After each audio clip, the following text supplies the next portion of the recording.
Assalamualaikum warahmatullahi wabarakatuh.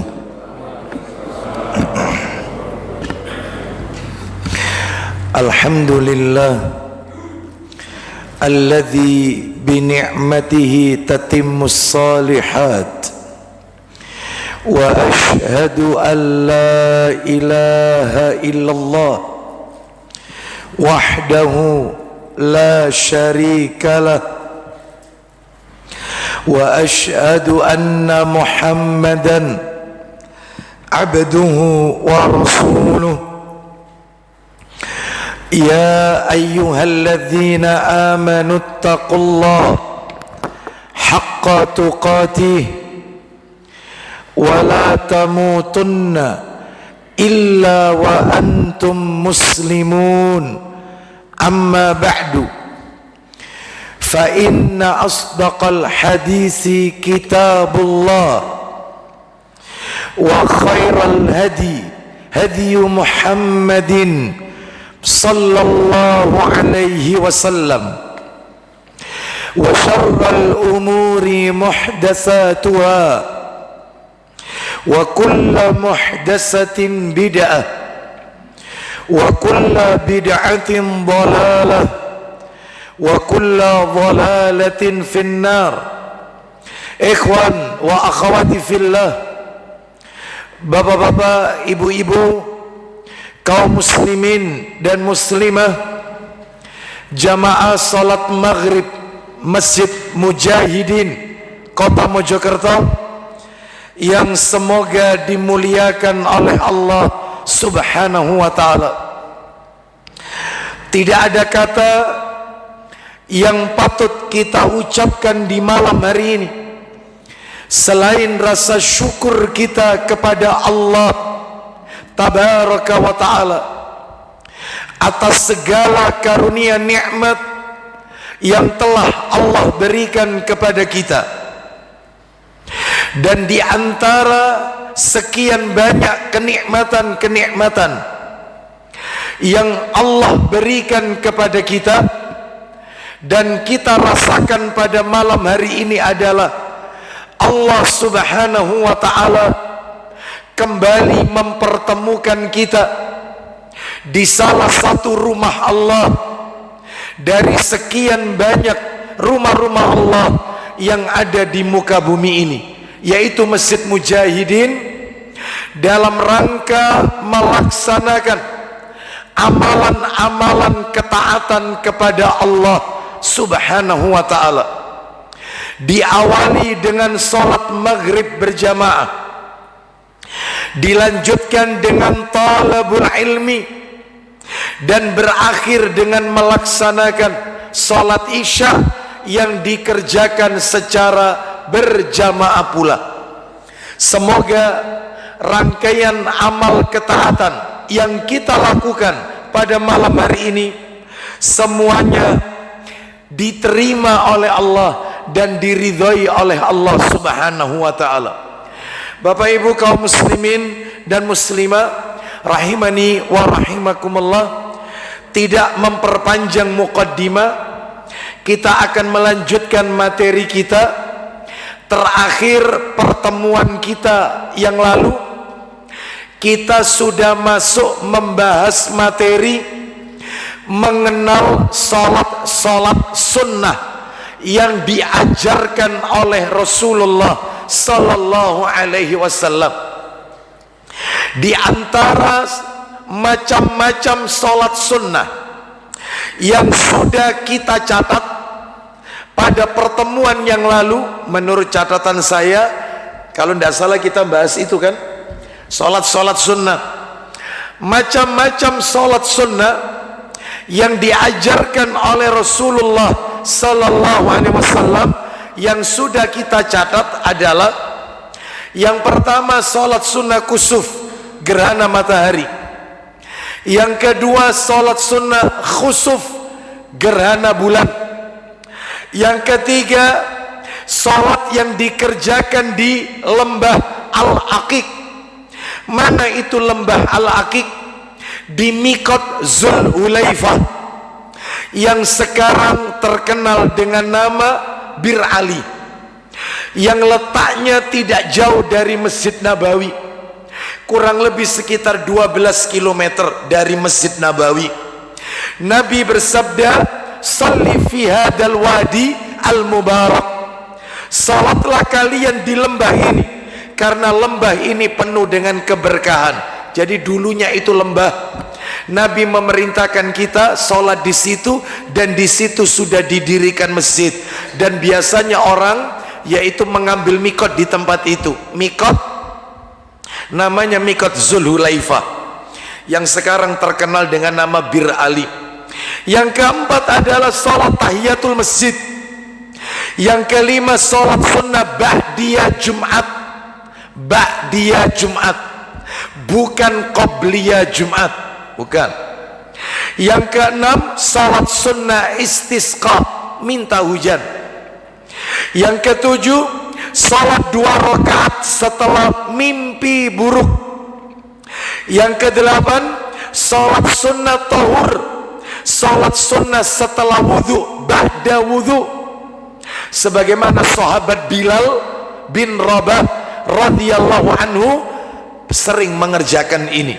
Dan Nabi sallallahu alaihi wasallam mengatakan bahwasanya suara terompa, suara sandal Bilal sudah terdengar, yaitu di surga, karena beliau punya kebiasaan sholat sunnah setelah wudhu, namanya sholat sunnah tahur.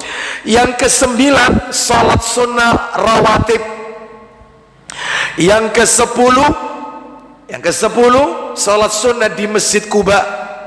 Sholat yang dikerjakan di Masjid Quba, entah itu tahiyatul masjid, entah itu sholat duha, atau mungkin yang lainnya. Karena Nabi sallallahu alaihi wasallam bersabda, salatun fi masjidi Quba ka umratin. Sholat di Masjid Quba itu pahalanya seperti orang yang menunaikan ibadah umrah. Bapak Ibu bisa bayangkan, umroh ini biayanya tidak sedikit, waktunya juga lama, tapi tidak selama seperti haji, ya. Bahkan membutuhkan fisik yang berat, Bapak Ibu, tawaf, sa'i dan seterusnya. Namun tentunya tidak seperti selengkap seperti haji. Hanya cukup 2 rakaat, nggak sampai 5 menit, pahalanya seperti umroh. Lalu yang ke-11, sholat ketika masuk rumah pulang dari safar. Yang ke-12 sholat ketika keluar rumah, ketika akan melakukan perjalanan jauh, safar. Yang ke-13 sholatnya suami istri sebelum melakukan jima bagi pengantin baru. Adapun yang sudah lewat, maka tentunya ini tidak ditekankan, tidak dianjurkan, bahkan tidak ada sunnah dari Nabi sallallahu alaihi wasallam. Ini yang pertama kali dia menikah. Yang ke-14 salat sunnah isyraq, syuruk. Yang ke-15 salat sunnah tahajud. 16 salat sunnah witir. 17 salat sunnah duha. 18 salat sunnah taubat. 19 salat sunnah istikharah. 20 salat sunnah tarawih. 21 salat sunnah 2 rakaat setelah tawaf di belakang makom Ibrahim. Baik. Adapun ada beberapa salat sunnah yang lain yang diperselisihkan dalilnya oleh para ulama. Di antaranya adalah salat sunnah tasbih, lalu salat sunnah hajat. Sebagian ulama mendoifkan hadisnya, namun Syekh Muhammad Nasiruddin Al-Albani rahimahullah mensahihkan hadisnya. Paling tidak sekali seumur hidup kita pernah melakukannya, tidak dijadikan habit, kebiasaan, dirutinkan, tidak. Yaitu 2 sholat itu, sholat sunnah tasbih dan sholat sunnah hajat. Itu dalilnya diperselisihkan, makanya nggak kami masukkan dalam materi waktu itu, ya. Ini cuma sekedar tambahan. Ada lagi 2 sholat sunnah, 2 sholat, maksud saya 2 jenis sholat yang ulama beda pendapat tentang hukumnya. Sholat sunnah idain, sholat sunnah 2 hari raya, sholat sunnah idul fitri, sholat sunnah Idul Adha, ulama memperdebatkan masalah hukumnya, berselisih. Ada yang mengatakan hukumnya sunnah, nggak wajib. Kalau hukumnya sunnah berarti masuk tadi, tinggal ditambahkan. Tapi sebagian ulama mengatakan hukumnya wajib. Loh kok bisa hukumnya wajib? Sunnah naik ke wajib. Loh kok bisa? Banyak diantaranya dalil pendukungnya. Di antaranya dalil pendukungnya adalah Nabi tidak pernah meninggalkan sholat id, tidak pernah. Adapun sholat sunnah yang lain ditinggalkan oleh Nabi, sholat id tidak pernah. Ini dalil yang pertama.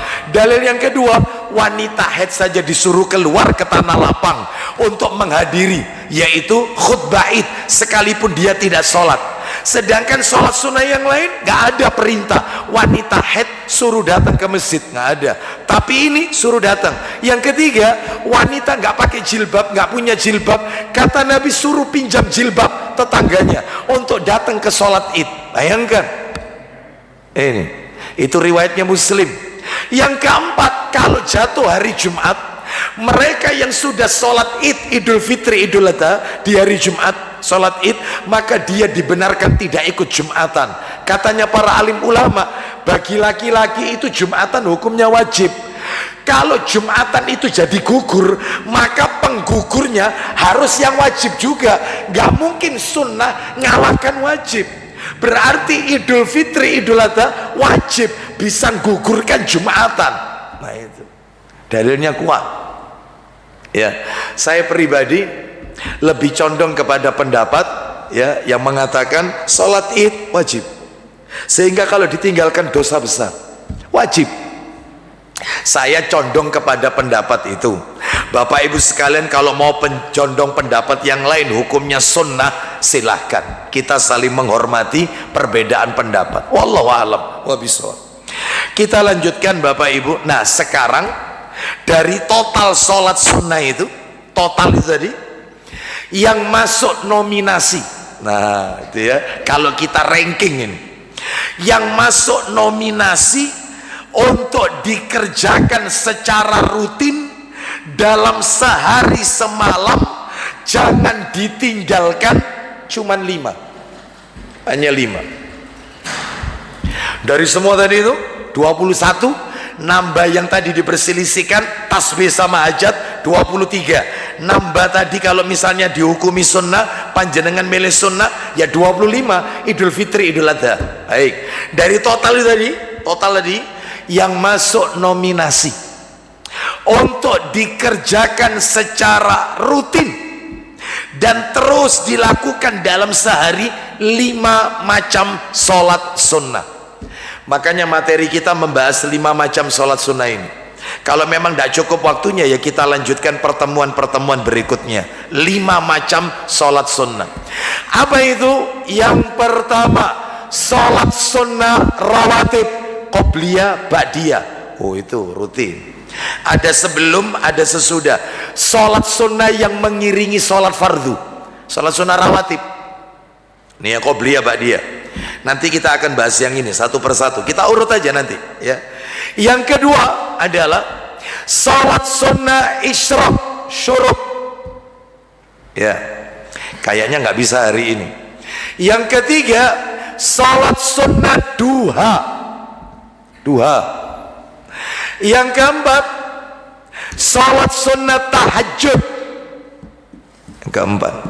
Yang kelima sholat sunnah witir, gandengannya tahajud. Ya itulah 5 nominasi ya. Lo Ustaz tahiyatul masjid, kalau ke masjid lah, kalau tidak ke masjid ngapain tahiyatul rumah? Ada itu kan kalau ke masjid aja. Kalau nggak ke masjid kan nggak perlu tahiyatul masjid ya. Jadi lah itu Ustaz yang mau keluar rumah, mau pulang dari pulang dari safar, kan tidak tiap hari panjenengan safar ya. Ini yang dilakukan secara rutin ya. Lah itu sholat setelah mimpi buruk. Masa mimpi buruk tiap hari? Ya diruqyah ya. Itu jadi Bapak Ibu yang rutin setiap hari masuk nominasi 5 macam sholat sunnah. Apa saja tadi 5 macam tadi? Yang pertama apa?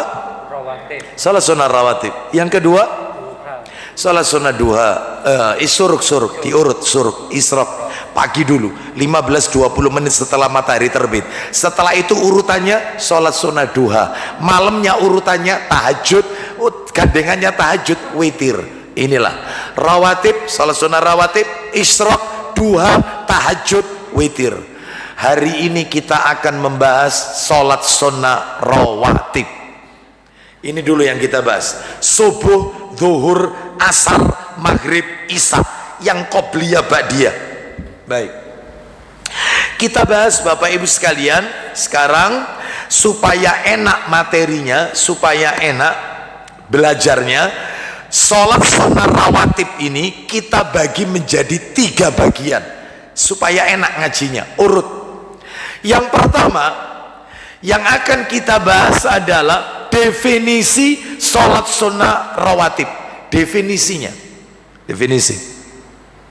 Yang kedua, keutamaan sholat sunnah rawatib, keutamaannya. Apa keutamaannya?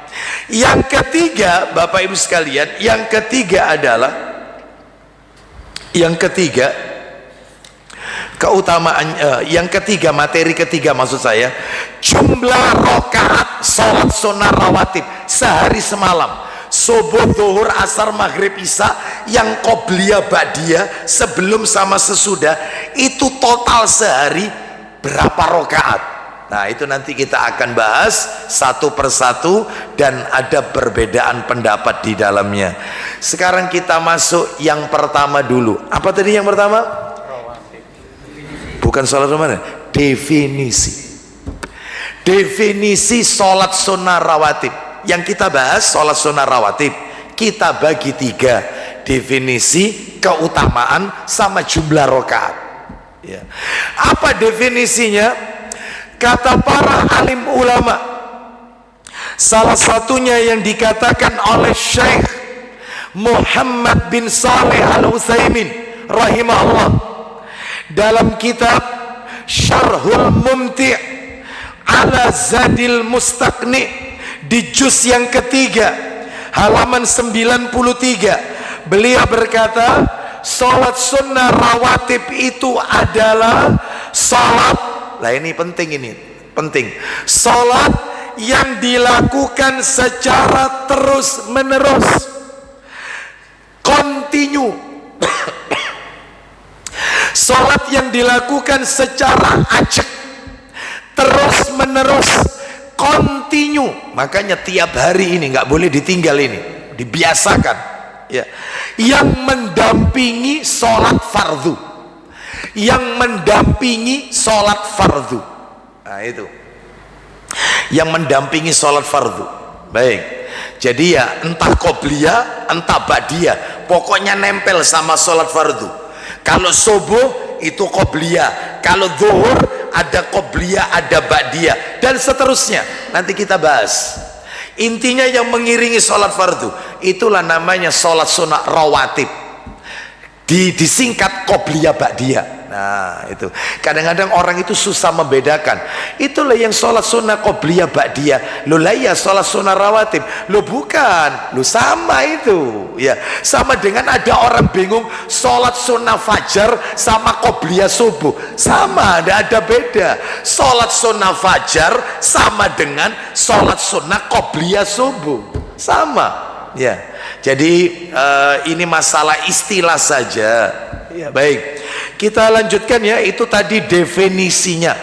Sekarang kita lanjutkan yang nomor 2. Apa yang nomor 2 yang akan kita bahas dari sholat sunnah rawatib? Keutamaannya. Apa keutamaannya sholat sunnah rawatib?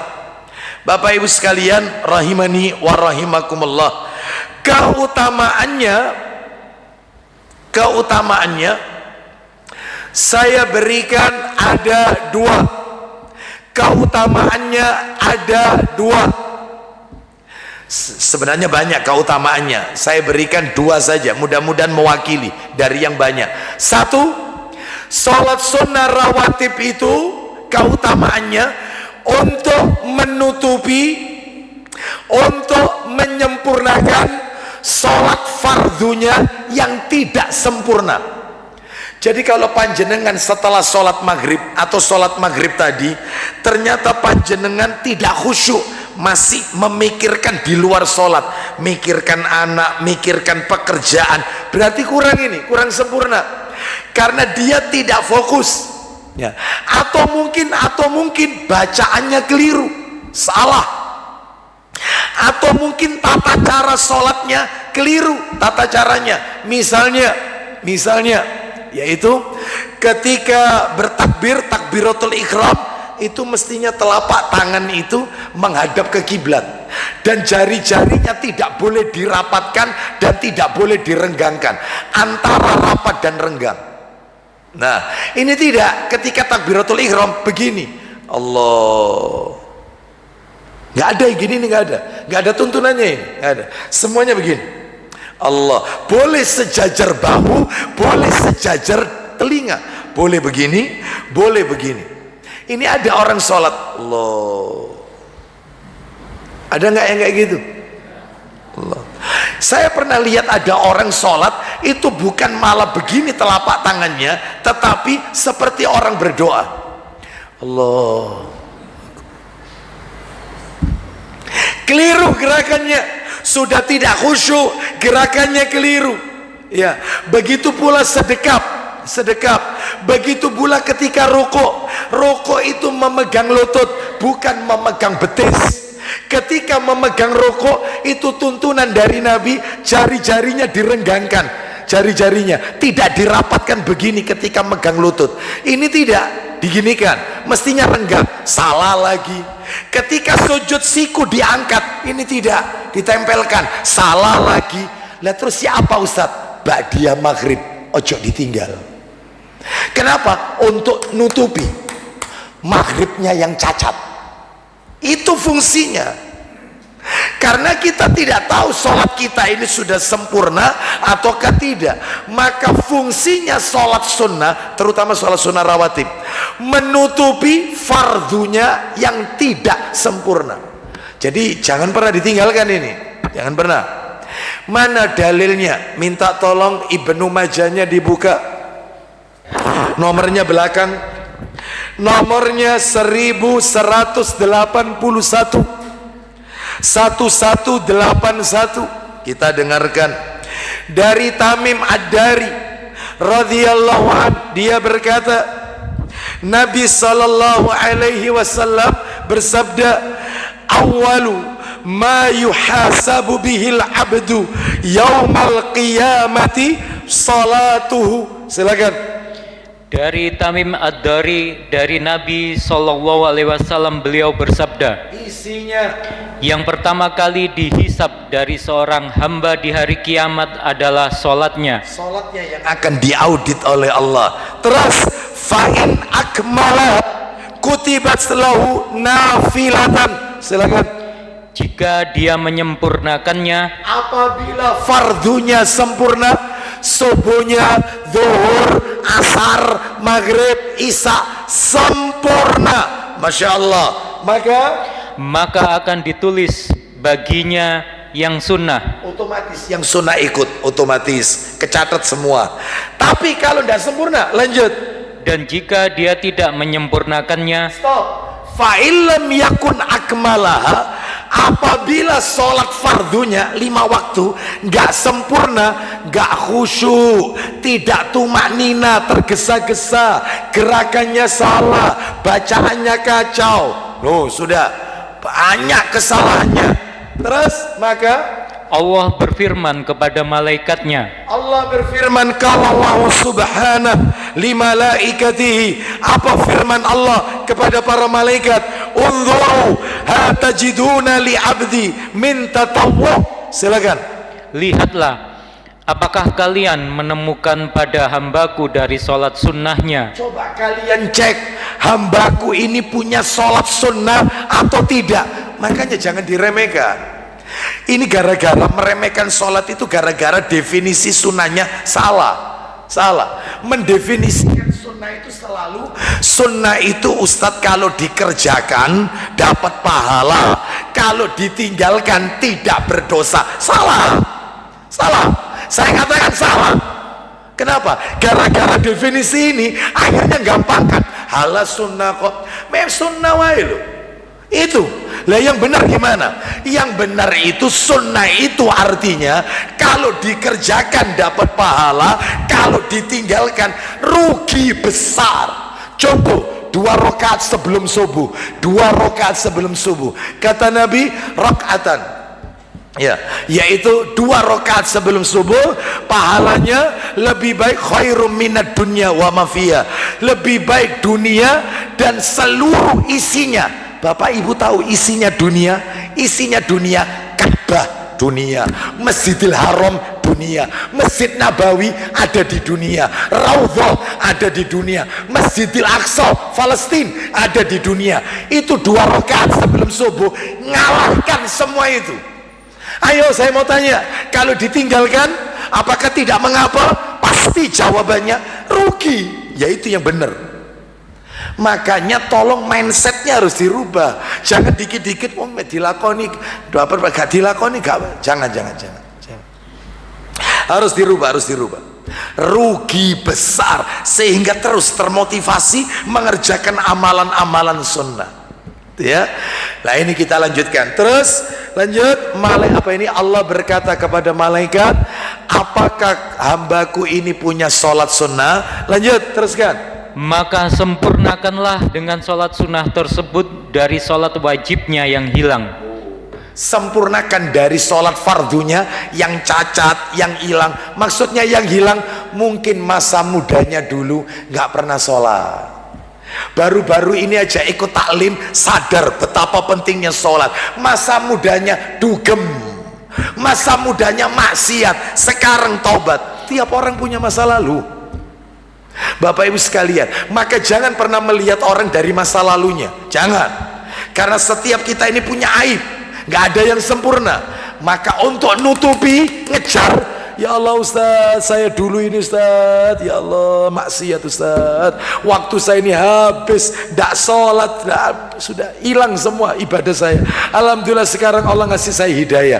Terus ya apa, saya dulu bertahun-tahun nggak sholat, bertahun-tahun tidak pernah ke masjid, sampai umi saya sampai mati saya itu tetap tidak sholat. Baru-baru ini Ustadz saya dapat hidayah. Ada orang bilang gitu sama saya, ya apa Ustadz untuk nutupi? Sholat sunnah, qobliyah, ba'diyah, duha, tahajud, witir, untuk nutupi fardumu yang kehilangan.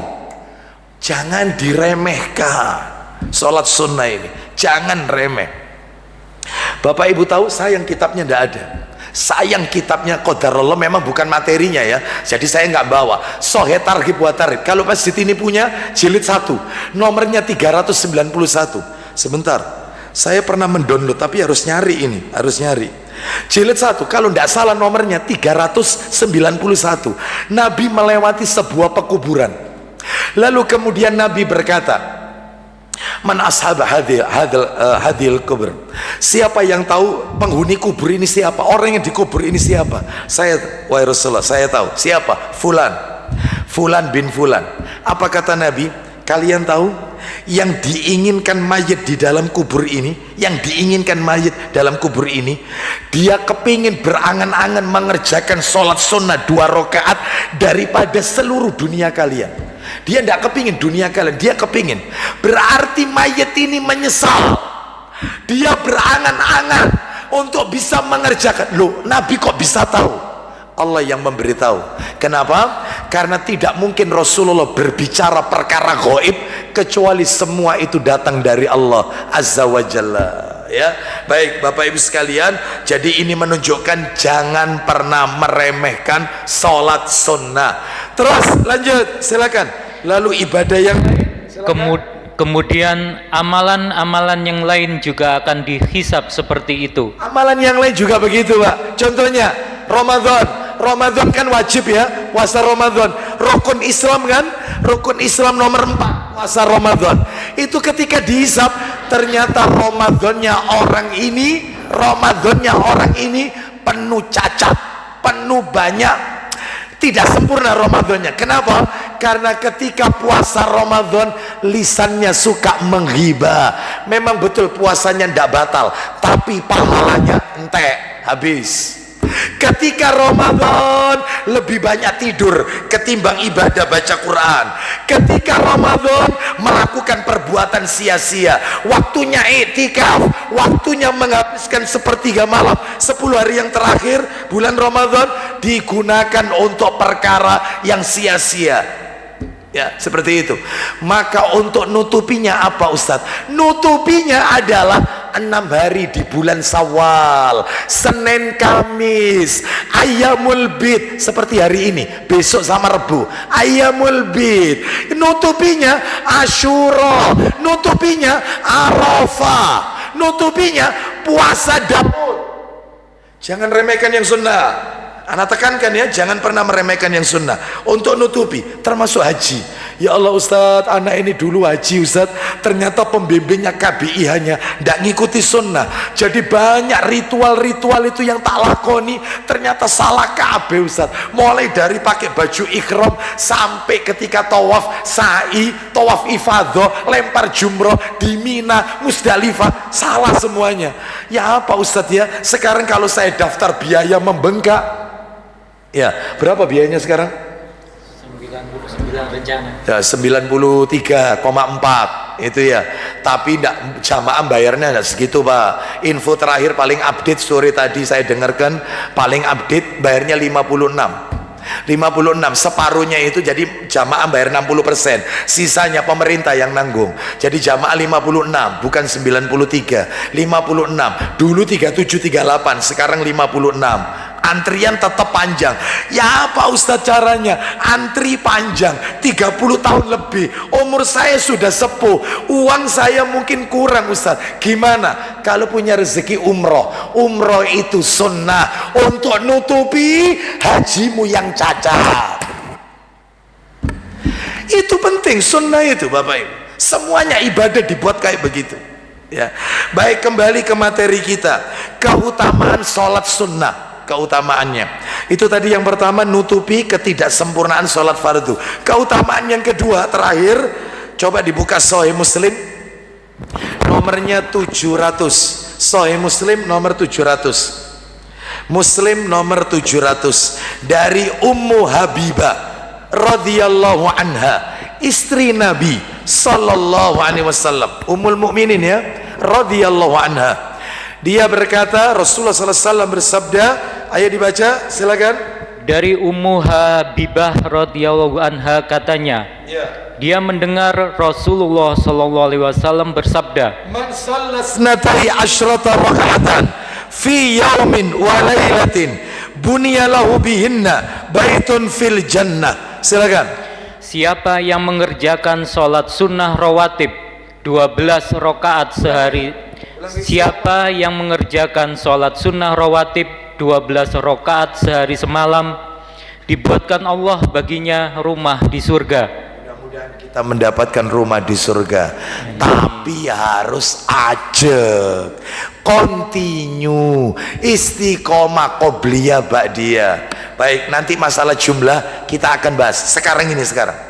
Sekarang materi yang ketiga, materi ketiga. Ini masih awal-awal ya. Kita belum masuk subuh, masuk duhur, masuk asar, belum. Ini masih awal-awal. Sekarang kita bahas jumlah rakaat. Definisi sudah, keutamaannya sudah, jumlah rakaat sekarang. Baik, kita bahas. Bapak Ibu sekalian, jumlah rakaat sholat sunnah rawatib, jumlah rakaat ini sholat sunnah rawatib sehari semalam, ulama berbeda pendapat, terbagi menjadi 3 pendapat. Yang pertama, ada sebagian ulama yang mengatakan sholat sunnah rawatib itu sehari semalam 12 rakaat. 12 rakaat. Dalilnya mana?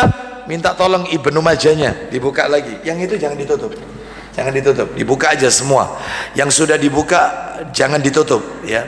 Ibnu Majah nomor 942. Ibnu Majah 942 karena nanti nomornya berdekatan semua.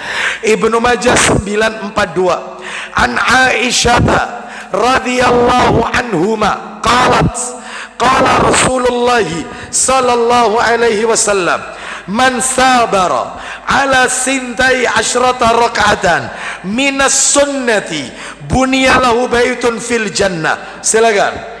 Dari Aisyah, ia berkata, Rasulullah Shallallahu Alaihi Wasallam bersabda, Isinya. barang siapa yang melanggengkan terus-menerus Ulang lagi. barang siapa yang melanggengkan terus-menerus mengerjakan Ya, terus-menerus. Itu harus digarisbawahi. Ulang lagi. barang siapa yang melanggengkan terus-menerus mengerjakan sholat sunnah 12 rakaat, maka akan dibangun untuknya rumah di surga. Syaratnya harus melanggengkan, terus menerus, continue dibangunkan rumah di surga. Rinciannya, ayo dihitung ya. Rinciannya ini, kata Rasulullah SAW, arba'in qabla dhuhri, wa rak'ataini ba'da dhuhri, wa rak'ataini ba'da maghrib, wa rak'ataini ba'da isya, wa rak'ataini qabla al-fajri. Silakan. 12 rakaat tersebut adalah Tolong dihitung ini. Silakan. 4 rakaat sebelum duhur, 4 sebelum duhur. Terus 2 rakaat setelahnya, 2 rakaat setelah 4 ditambah 2 6. Lanjut. 2 rakaat setelah maghrib, Asar enggak disebut. Enggak ada asar. 2 rakaat setelah maghrib berarti 8. Terus 2 rakaat setelah isya, 10 berarti total. Terus serta 2 rakaat sebelum fajar. 12. Itu kalau rutin terus, rumah di surga menanti. Ya, mudah-mudahan kita dimudahkan oleh Allah. Nomor 2. Loh, sebentar, sebelum masuk nomor 2. Itu tadi yang 12 rakaat itu pendapatnya siapa? Yang 12 rakaat ini pendapatnya madhab Hanafi dan Ibnu Taimiyah rahimahullah. Imam Abu Hanifah Hanafi dan Ibnu Taimiyah rahimahullah maka berpendapat 12 rakaat. Sekarang kita lanjutkan yang nomor 2, jumlah rakaatnya. Tadi kan 12, sekarang pendapat lain 10 rakaat. 10. Lah yang 10 ini pendapatnya Syafi'i dan Hambali. Imam Syafi'i dan Imam Hambali. Ya. Baik, kita lihat 10 rakaat. Rinciannya Sahih Bukhari. Kitabnya ndak ada, ini nomor asli soalnya. Kalau dicetakan terjemahan ndak ada. Ya, saya bacakan aja. Ini nomornya Sahih Bukhari, bisa ditulis nomor asli ya, Sahih Bukhari nomor asli di kitab Sahih Bukhari. Itu terjemahan itu. Ya, ini nomor asli. Baik, silakan bisa dibacakan. Abdullah bin Umar, ini mas. Ya, yang ini asli, yang itu terjemahan. Karena kalau nomor asli itu sampai 7.000 nomornya, sedangkan kalau terjemahan itu cuma 2.000. Yang 5.000 tidak masuk di situ. Makanya ada yang masuk, ada yang nggak masuk. Nama saja judulnya ringkasan. Itu judulnya ringkasan Sahih Bukhari. Lah kalau ini nomor asli, nomor 1180 di kitab asli Sahih Bukhari 1180. Silakan.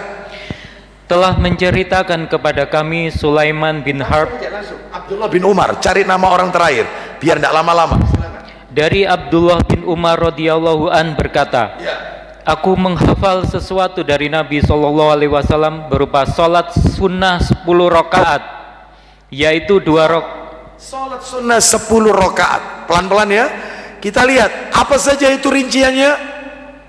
2 rakaat sebelum sholat zuhur, Terus 2 rakaat sesudahnya, berarti 4. Terus 2 rakaat sesudah sholat maghrib di rumah beliau. baik. Dari tadi asar nggak disebut.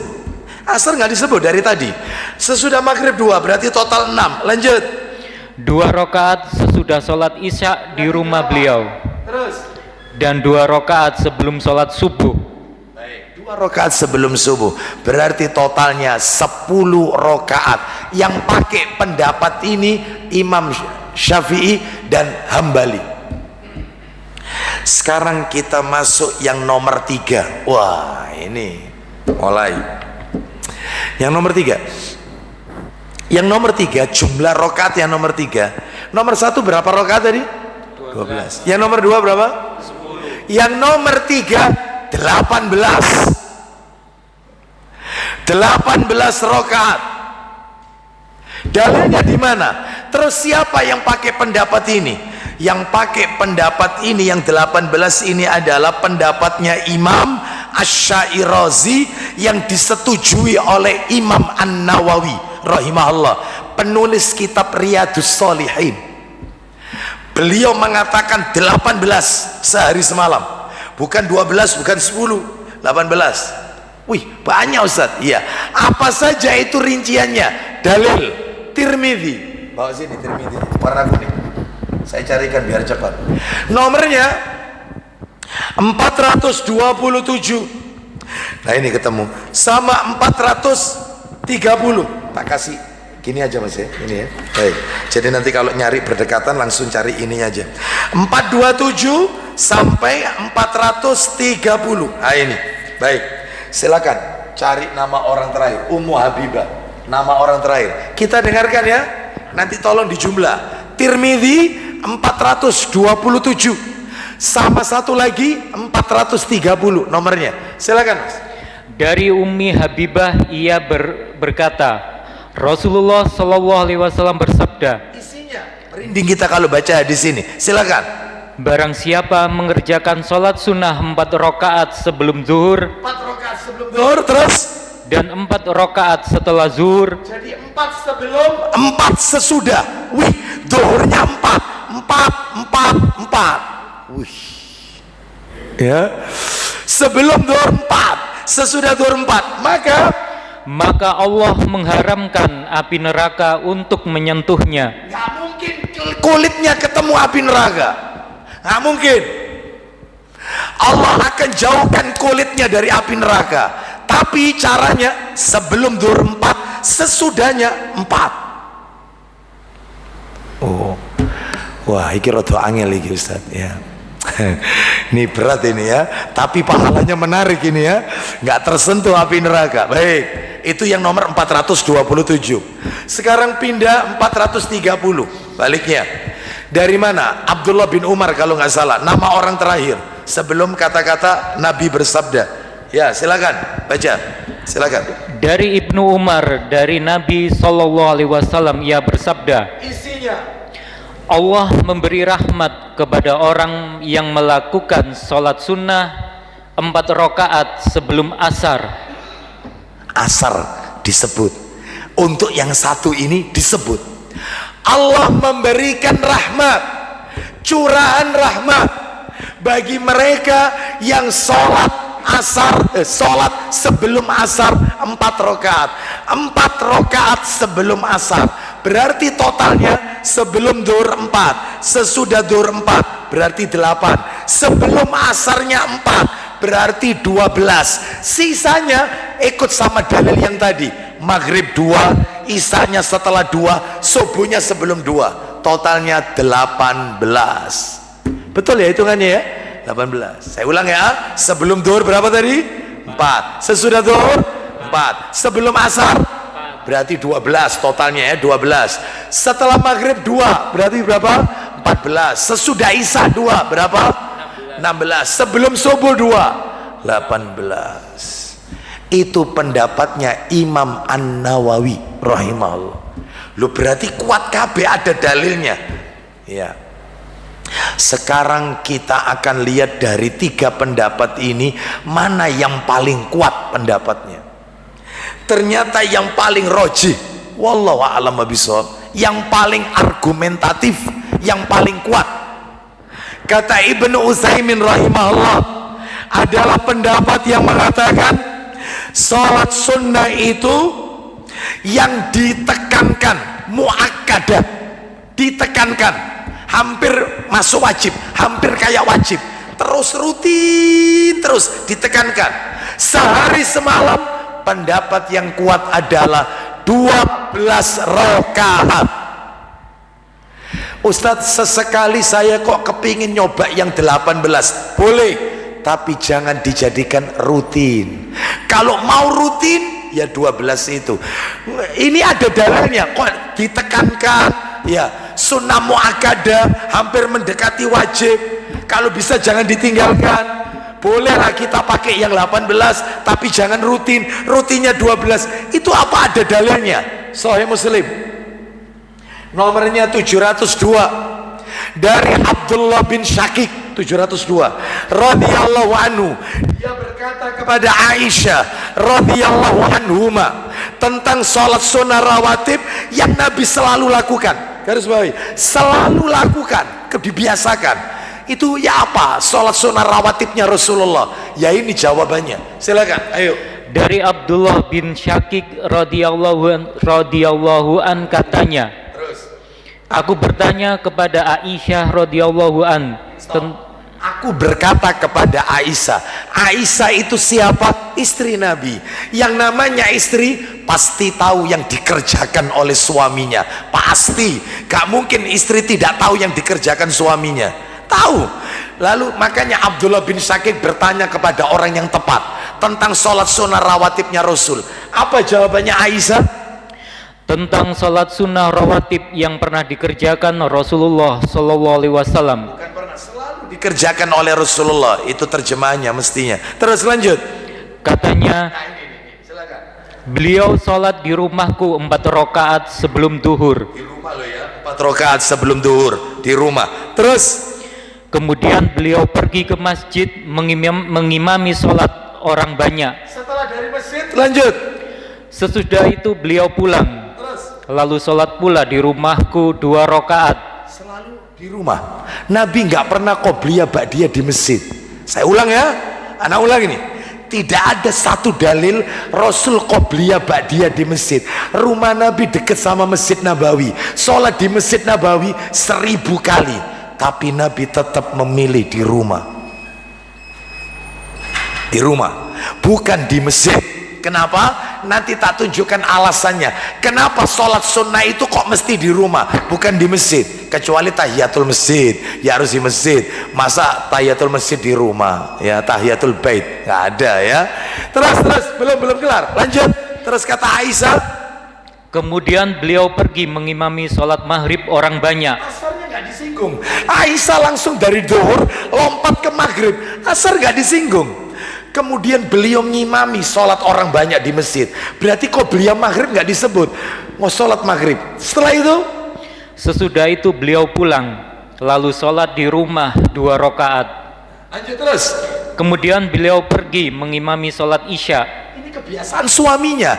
Makanya ditulis rinci sama Aisyah. Disebutkan rinci. Ngimami orang sholat isya di masjid. Terus setelah itu, sesudah itu beliau pulang. Lalu sholat di rumah 2 rakaat.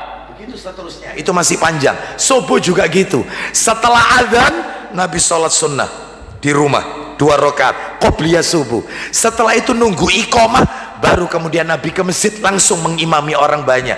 Jadi hampir sholat sunnahnya Nabi, bukan hampir, total selalu dilakukan di rumah. Kenapa? Yuk alasannya kenapa? Coba dibuka Sahih Muslim nomor 750. Muslim 750. Muslim 750. Ini alasannya. Sholat sunnah itu kok kenapa dikerjakan di rumah? Kenapa kok tidak di masjid? Nabi SAW bersabda, "Idza qadha ahadukumus shalah fi masjidi falyaj'al li baitihi nasiban min salatihi." Silakan, ayo. Dari Jabir radhiyallahu anha katanya. Radhiyallahu anhu katanya, Rasulullah sallallahu alaihi wasallam bersabda, apabila kamu telah menunaikan sholat wajib di masjid, terus maka kerjakan pula lah sholat sunnah di rumah. Sholat sunnahnya di rumah. Kenapa? Fa innallaha ja'ilun fi baitihi min sholatihi khairan. Silakan. Karena dengan itu Allah akan menjadikan rumah itu bahagia. Rumah itu penuh dengan kebahagiaan. Jadi jangan dihabiskan semua di masjid. Kecuali Bapak Ibu, kecuali rumahnya jauh dari masjid. Baik, karena waktu Isya sudah masuk, saya tambahkan sedikit sebelum kita dengarkan kumandang adzan Isya. Saya tambahkan, mungkin barangkali Bapak Ibu dalam hati bertanya, ada batasnya tak Ustadz qobliyah sama ba'diyah itu? Batasnya ada nggak? Batas waktunya ada. Apa batasnya? Kalau qobliyah sebelum itu batasnya ya sholat itu sendiri batasnya. Jadi kalau misalnya ibu-ibu duhurnya setengah 12, dia tidak langsung sholat, ternyata sholat duhurnya jam 1, maka sebelum duhur ya sholat qobliyah. Makanya batasnya qobliyah itu ya sholat itu sendiri. Lah terus kalau batasnya ba'diyah itu batasnya menuju ke sholat fardu berikutnya. Contoh, ibu-ibu sholat atau bapak-bapak sholat duhurnya setengah 1, padahal duhur kan setengah 12, ini setengah 1, maka qobliyah dulu. Setelah qobliyah sholat duhur, ternyata setelah sholat duhur panjenengan dapat telepon, ada tamu atau mungkin ada tetangga datang, ngobrol, belum ba'diyah sampai jam setengah 2 sampai jam 2, ya tamunya baru pulang, langsung anda sholat. Lu sholat apa ini? Ba'diyah duhur, mumpung belum ketemu asar. Jadi batasnya qobliyah sholat itu sendiri, batasnya ba'diyah sholat fardu berikutnya. Faham sampai di sini? Bisa dipahami ya? Bisa dipahami ya? Jadi dalam hal ini meskipun tidak on time tidak masalah, yang penting jangan sampai ketemu sholat fardu berikutnya habis ba'diyahnya ya. Faham ya? Baik, kita dengarkan kumandang azan Isya. Semoga menjadi tambahan ilmu yang bermanfaat. Wassallallahu ala nabiyyina wa ala alihi washabihi wasallam. Tafadhal. Alhamdulillah wassalatu wassalamu ala rasulillah wa ba'd. Kita tambahkan sedikit Bapak Ibu sekalian.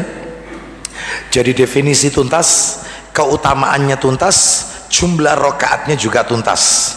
Yang paling kuat berapa rakaat tadi? Dari 3 pendapat tadi 12 rakaat. Baik, sekarang kita akan masuk satu persatu, tapi karena waktunya saya sebutkan satu saja. Kita masuk sekarang sholat sunnah rawatib subuh, khusus subuh aja. Untuk duhur insya Allah pertemuan berikutnya, duhur, asar, maghrib, isya pertemuan berikutnya.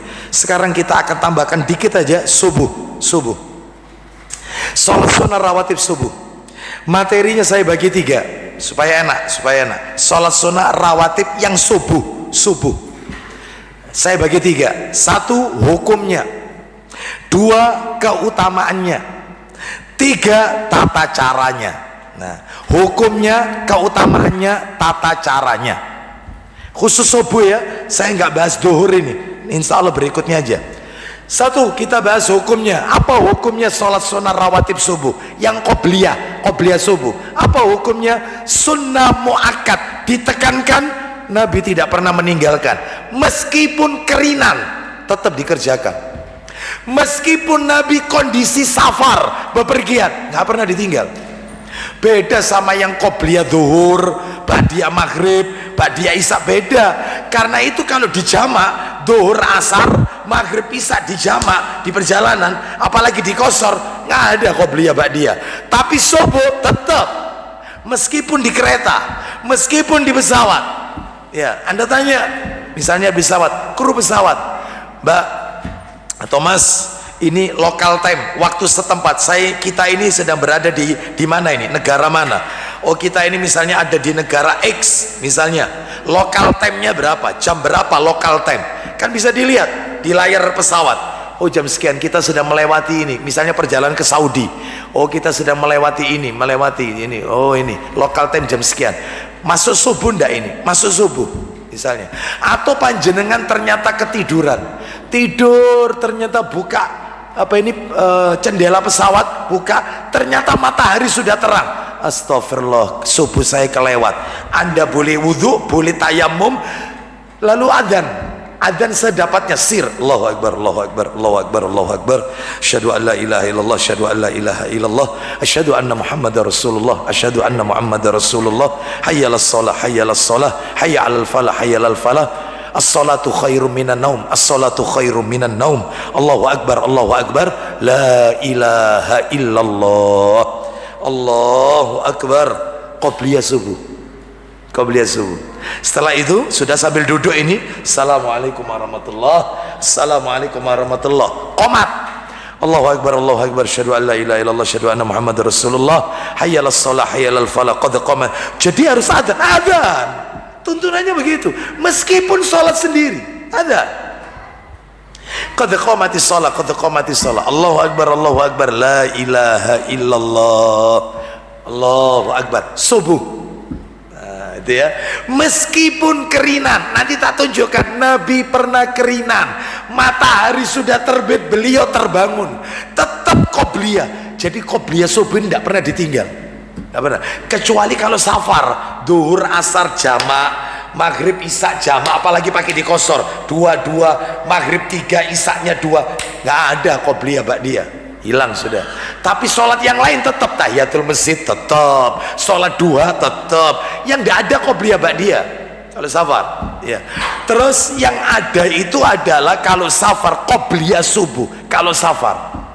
Apalagi kita tidak safar, mukimin, ya pastilah itu ditekankan. Mana dalilnya hukumnya ditekankan? Buka Sahih Muslim 695, cepat dikit nyarinya, 695, jangan ditutup ya, nanti nomornya dekat. 695 dari Aisyah radhiyallahu anhuma. Ayo sedikit aja. Dari Aisyah radhiyallahu anhuma katanya, di antara segala sholat sunnah yang sangat dijaga oleh Rasulullah SAW ialah dijaga oleh Rasulullah, nggak pernah ditinggal, ialah sholat sunnah 2 rakaat sebelum subuh. Ya, stop sampai di situ. Sekarang keutamaannya, apa keutamaannya sholat sunnah qobliyah subuh? Coba nomor 696 Sahih Muslim, satu nomor setelahnya 696 dari Aisyah radhiyallahu anhuma. Silakan. Dari Aisyah radhiyallahu anhuma, dari Nabi sallallahu alaihi wasallam sabdanya, Raka'atul fajri khairun minad dunya wa ma fiha. Silakan. 2 rakaat sunnah fajar lebih baik dari dunia dan seluruh isinya. Coba. Eman kan kalau ditinggalkan, eman. Sekarang kita lanjutkan tata caranya. Nah ini singkat aja ya, tata caranya ini perhatikan baik-baik. Tata cara mengerjakannya. 1. Dilakukan sebelum sholat fardu subuh, sebelum subuh, antara adzan dan iqamah. Ada yang bertanya, bagaimana kalau di masjid itu adzannya 2? Di Mojokerto ini ada enggak subuh adzannya 2 kali? Ada ya? Ada. Kalau di tempat saya ada ya, rumah saya itu di depan Masjid Nahdliyin NU, agak jauh kira-kira 200 meter itu ada Masjid LDII. Itu kalau subuh ada kira-kira setengah 3 lah, setengah 3 adzan dia, setengah 3 adzan pertama, nggak pakai as-sholatu khairum minan naum. Jadi kayak Mekah, kayak di Madinah kan subuh 2 kali adzan. Mekah Madinah itu subuhnya 2 kali. Adzan pertama nggak pakai as-sholatu khairum minan naum.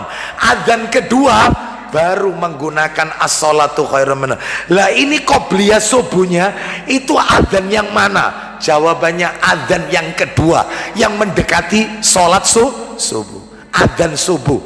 Kalau adzan pertama itu membangunkan orang untuk tahajud, adzan pertama. Adzan kedua untuk sholat subuh.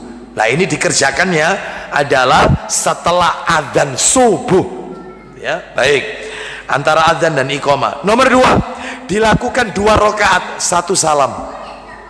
Seperti biasanya panjenengan kalau qobliyah 2 rakaat kan, salamnya sekali. Nomor 3, dilakukan dengan ringan, tidak panjang, enggak. Mana dalilnya? Ayo dibuka Sahih Muslim 694. Ya, silakan. Ayo kita dengarkan Muslim 694 dari Aisyah. Dari Aisyah radhiyallahu anhuma katanya, Rasulullah sallallahu alaihi wasallam senantiasa mengerjakan sholat sunnah fajar 2 rakaat dengan ringkas. Sehingga aku mengira, silakan. Sehingga aku berucap, adakah beliau membaca surat Al-Fatihah? Apakah Nabi baca Al-Fatihah apa enggak ya? Karena kok ringkas betul. Ya tetap baca. Hanya saja Nabi itu punya kebiasaan kalau sholat sunnah, terutama tahajud, panjang. Wong rakaat pertama Nabi kalau tahajud setelah Al-Fatihah 1 rakaat loh ini, Al-Baqarah, An-Nisa, Ali Imran. Wih, sanggup. sampai bengkak pecah-pecah kakinya Nabi, lamanya berdiri. Al-Baqarah 286 ayat, An-Nisa 176, Ali Imran 200 ayat. Itu kalau ditotal kurang lebih sekitar 650 ayat. Itu satu rakaat. Loh Ustadz, Nabi kok bacanya kebalik Ustadz? Mestinya kan Al-Baqarah, Ali Imran, An-Nisa. Lah kok ini Al-Baqarah, An-Nisa, Ali Imran? Kok dilompati? Kok kualik? Iya, jawabannya kata para ulama, Nabi hendak ngajarkan kita kalau sholat sunnah suratnya boleh ndak urut. Boleh. Rakaat pertama Qul huwallahu ahad. Rakaat kedua malah mundur, Inna a'toinakal kausar. Nggak apa-apa. Tapi kalau sholat fardu urut fardu ya, urut. Rakaat pertama misalnya dia membaca Qul ya ayyuhal kafirun, maka rakaat keduanya surat setelah Qul ya ayyuhal kafirun. Jangan mundur li'ila fi Quraisy atau mundur alam taro kaifa fa'ala rabbuka bi ashabil fil. Jangan mundur, setelahnya itu fardu. Tapi kalau surat sunnah boleh pecah-pecah. Iya, rakaat pertama Bismillahirrahmanirrahim. Misalnya surat Idza zulzilatil ardu zilzalaha, zilzalah. Rakaat kedua Inna lil muttaqina mafaza hadaiqa wa a'naba. Mundur anaba, nggak apa-apa, sunnah, sholat sunnah. Kalau sholat fardu setelah baca anaba, maka rokaat berikutnya banyak pilihannya. Boleh an-naziat, boleh abasa, boleh al-fajr, boleh langsung ina atau ina, favorit, nggak apa-apa. Favorit, nggak apa-apa. Setelahnya kalau fardu itu setelahnya. Tapi kalau sholat boleh. Baik, kembali ke materi kita ya. Jadi katanya Aisyah, baca Fatihah apa enggak ya? Saking ringkasnya sholat Nabi itu. Jadi nggak boleh panjang-panjang ini qobliyah subuh. Terus yang nomor 4, surat yang dibaca apa? Surat yang dibaca rakaat pertama Al-Kafirun, rakaat kedua Al-Ikhlas, Qul huwallahu ahad. Dalilnya mana? Sahih Muslim 697. Ayo baca Muslim 697, silakan. Dari Abu Hurairah radhiyallahu an katanya, biasanya dalam 2 rakaat sunnah fajar, pada rakaat pertama Rasulullah sallallahu alaihi wasallam membaca Qul ya ayyuhal kafirun. Rakaat kedua, dan pada rakaat kedua Qul huwallahu ahad. makanya singkat, ringkas. Terus berikutnya tinggal 2 lagi. Yang berikutnya adalah nomor 5. Nomor 5 disunahkan setelah sholat sunnah rawatib. Jadi panjenengan habis sholat sunnah kan di rumah, bukan di masjid, di rumah. Kecuali kalau rumahnya jauh, khawatir tertinggal, nggak apa-apa di masjid. Ini misalnya rumahnya dekat. Setelah panjenengan qobliyah, maka itu sunnahnya berbaring. Loh, berbaring? Iya, berbaring. Itu Nabi selalu begitu. Nabi lihat kondisi istrinya, kalau Aisyah bangun diajak ngobrol, istrinya ngobrol. Tapi kalau lihat istrinya masih tidur, maka Nabi berbaring nunggu qomat. Begitu qomat langsung ke masjid. Bukan tertidur loh ya, hanya apa ya istilahnya, bahasa leye-leye ya, sepanjang leye-leye. Ternyata itu juga bahasa Mojokerto juga ya, leye-leye, klesetan. Enak itu ya, leye-leye tapi nggak tidur, nunggu qomat. Itu kebiasaannya Nabi, sunnah itu. Kalau lihat istrinya bangun diajak ngobrol, ya apa meneh-arek sekolah, ya apa anu ini, ya apa, ngobrol. Ya, istri saya itu kalau pagi gak iso dijak ngobrol, Ustaz, gak bisa. Sininya itu sudah keluar putih-putihnya, ya, rambutnya sudah kayak gini, Ustaz. Ya, enggak lah masa kayak gitu, enggak ya, enggak. Jadi maka Bapak Ibu sekalian, disunahkan seperti itu. Mana dalilnya? Minta tolong Abu Dawudnya yang coklat itu. Ayo, nomornya tinggal 1 lagi kita akhiri. 1263 1263. Ayo cepat dikit, jam 7 lewat. 1263, silakan baca. Dari Aisyah radhiyallahu anhuma, dia berkata, apabila Nabi sallallahu alaihi wasallam mengerjakan sholat 2 rakaat fajar, subuh 2 rakaat. Terus jika aku masih tidur, kalau aku masih tidur, katanya Aisyah, maka beliau berbaring. Terus Dan jika aku telah bangun, kalau aku bangun, maka beliau pun bercakap-cakap denganku. nah, beliau pun bercakap-cakap. Setelah itu Nabi pergi ke masjid, menunaikan, mengimami orang banyak. Itu yang dilakukan dalam rumah tangga Nabi. Ya, seperti itu, dialog di pagi hari dengan istri. Ya, ngobrol dengan istri di pagi hari. Ya, ya, kon dino iki masa apa kon? Ya, apa ta. Boleh itu. Kalau terbangun. Kita lanjutkan. Terakhir penutup, yaitu apabila tidak sempat qobliyah subuh, kerinan.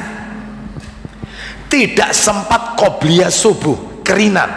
Maka caranya ada 2. Perhatikan ini, caranya.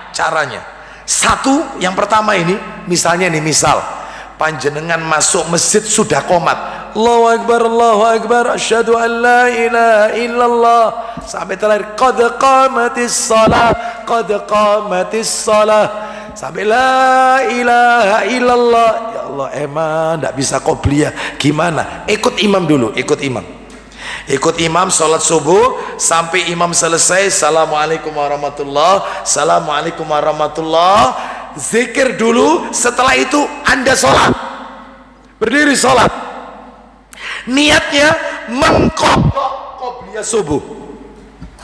Insya Allah jadi dilihati orang banyak, insya Allah. Tapi panjenengan sebelum melakukan itu, panjenengan harus punya peluru, harus punya ini, sehingga kalau saya ditanya sholat apa mari subuh kok sholat, nah ini pelurunya keluarkan, jreng. Tirmidzi, bukan Tirmidzi ini harus punya, takmir harus punya kitabnya. Tirmidzi, keluarkan seret 422 nomornya, keluar dalil kilo pocon, ojo nyalakno wong. Nah itu, tapi ndak boleh tiap hari gini, nggak boleh, itu namanya mengkondisikan. Ini karena terkondisikan Bapak Ibu ya, karena rumahnya jauh ya, kerinan ya. Baik, Tirmidzi 422, silakan. Ayo, dari Muhammad bin Ibrahim ya, dari kakeknya Qais. Dari Muhammad bin Ibrahim, dari kakeknya Qais, ia berkata, Silakan. Rasulullah Shallallahu Alaihi Wasallam keluar, lalu dikumandangkanlah iqamah untuk sholat. Lanjut. Maka aku sholat subuh bersama beliau. Aku sholat subuh sama Nabi. Lanjut. Kemudian Nabi Shallallahu Alaihi Wasallam berlalu, dan Sholat subuh, Nabi beranjak dari sholatnya. Dan ternyata aku berdiri sholat. Lanjut. Dan Nabi melihatku baru mengerjakan sholat. Nah, sholat lagi ini. Padahal tadi ikut Nabi, sudah salam sholat lagi dia. Lanjut. Maka Nabi bersabda, Tunggu Qais. Terus. Tunggu hai Qais, Ya. apakah kamu melaksanakan 2 sholat fardu dan sunnah secara bersamaan? Lanjut. Apa kata Qais? Aku menjawab, Ya. wahai Rasulullah, sesungguhnya aku belum mengerjakan sholat sunnah 2 rakaat sebelum subuh. Aku tadi tidak sempat qobliyah subuh, makanya sekarang ini tak kerjakan setelah sholat subuh. Lanjut. Lalu Nabi Shallallahu Alaihi Wasallam bersabda, Apa kata Nabi? jika begitu maka tidak apa-apa kalau kamu mengerjakannya. Apa kamu kerjakan? Boleh. Oh, dulu di zaman Nabi gak ada dirasani, itu gak ada itu. Ya, enak aja gitu ya. Tapi orang sekarang, yo, sholat apa mariano iki? Pokoknya kelebon jenggot-jenggot iki aneh-aneh. Semenjak jenggot mlebu iku aneh-aneh wis pokoknya. Iya. Padahal ada dalilnya. Cuman dia ndak taklim. Terus cara kedua kalau kerinan, nunggu matahari terbit. Jadi jangan sholat dulu. Begitu matahari terbit ini ya, sudah terbit, jangan pas terbit. Kira-kira beberapa saat setelah terbit, ya kan ada jamnya itu, suruknya jam berapa gitu ya. Maka lakukan sholat sunnah 2 rakaat. Niatnya apa Ustadz? Mengqadha qobliyah subuh. Dalilnya di mana? Ini yang tadi saya ceritakan, Rasul ketiduran kerinan, matahari sudah terbit. Wih. Dan ini ketika di perjalanan Rasul waktu itu, semua bahkan yang bangunkan sahabat itu Rasulullah. Padahal Nabi pesan, tolong bangunkan kami ya, tolong bangunkan kami, jangan sampai ada yang tertidur, waktu subuh sudah dekat, tolong bangunkan. Ternyata mereka ketiduran, Rasul yang bangun malah bangunin mereka ya. Akhirnya salat subuh. Jadi qobliyah subuh dulu. Silakan dibuka Tirmidzi 423, nomornya dekat. Tadi kan 422, ini 423. Ayo dibaca 423. Nama orang terakhir dari mana itu? Silakan. 423. Ketemu? Ketemu? 423. Saya carikan. Ada? Oh ini. Ya, silakan. Nama orang terakhir. Silakan. Uqbah bin Mukram al-Ammi al-Busri menceritakan kepada kami. Terus. Amr bin Asim memberitahukan kepada kami. Hammam memberitahukan kepada Nama orang terakhir aja. Nama orang terakhir. Dari Nadir bin Anas, dari Basir bin Nahik, dari Abu Hurairah, ia berkata, Silakan. Rasulullah sallallahu alaihi wasallam bersabda, Silakan. barang siapa belum mengerjakan sholat sunnah 2 rakaat sebelum subuh, maka sholatlah sesudah matahari terbit. Kata Nabi, siapa yang belum mengerjakan qobliyah subuh, kerjakan sesudah matahari terbit. Terus saya tambahkan lagi dari cerita tadi, ini kitabnya tidak saya bawa, boleh ditulis saja. Yang tadi Nabi kerinan karena dalam perjalanan. Dalilnya An-Nasai. Saya bawa sebenarnya ini yang nomor asli ya, An-Nasai. Nomornya 623 dan 624. 623 dan 624 An-Nasai, cetakan asli. Kalau cetakan terjemahan 622 dan 623, beda dikit. Kalau nomor asli 623 dan 624, kalau cetakan terjemahan 622 dan 623. Intinya adalah ceritanya Nabi kerinan, lalu setelah itu kemudian Nabi membangunkan para sahabat, lalu setelah itu Nabi memerintahkan untuk dikumandangkan adzan. Setelah adzan ini terbit loh, matahari terbit, adzan subuh, matahari terbit ini adzan subuh ya. Setelah adzan Nabi sholat qobliyah. Setelah sholat qobliyah Nabi menyuruh untuk diikomahkan. Setelah ikomah Nabi ngimami sholat subuh orang banyak, matahari sudah terik.